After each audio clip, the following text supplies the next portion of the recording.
volatile. Here to talk about it is David Nelson. He's Chief Strategist at Belp Asset Management. Welcome. Thanks for having me. So earnings, what's your favorites? My favorite right now.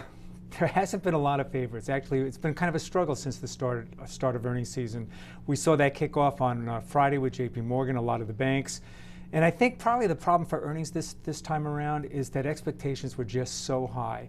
Coming into this earnings season, earnings estimates had literally gone parabolic, off the charts, because people were pretty excited about the tax cuts. Some of them have been good, some of the banks have been good, but tech so far has actually been disappointing. You saw, kind of bad earnings from IBM last night. Lam Research, I thought, was a key number coming out.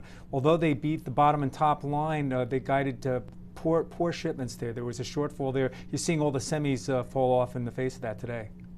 Airlines are checking their engines on Boeing 737 after that fatal accident on a flight of Southwest yesterday. Do you think this could mean anything for Boeing or the airline industry? I don't think so. I think Boeing is well insulated here. What it seems like from what I'm reading from the reports, this is an engine failure. So I think the likely place to go to look here is GE. Who manufactures the engine. These things happen. I think what they'll probably look at, what was the testing like, how often was it tested. I believe this one had been recently tested, but not a full overhaul. Looks like there was a separation in the fan. It broke into the fuselage, and at 30,000 feet cruising altitude, that can be pretty devastating. So there was a fatality.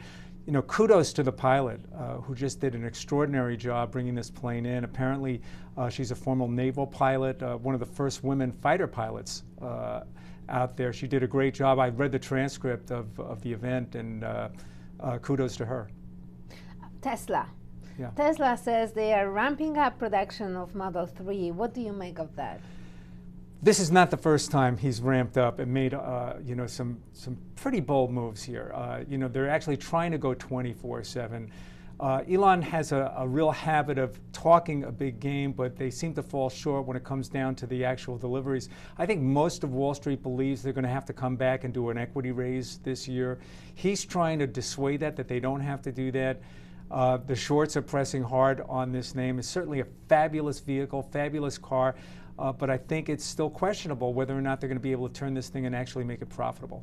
How about oil? I have to ask you about oil because it's up today. What's up? It's not just up today. It's actually up 12% year to date. And if you go back to the lows of last year, it's up about 70%. So it's going to be pretty interesting to see some of these oil reports, later this month.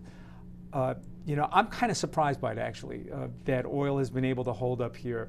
A year ago, if you asked me if they'd be able to control the glut of oil and out there and actually wind it down, I probably would have said no, but Saudi Arabia did a good job with that. Thank you so much. Thanks for having me. My guest was David Nelson. He's Chief Strategist at Belp Asset Management. I'm Alexandra Michalska, and this is Reuters.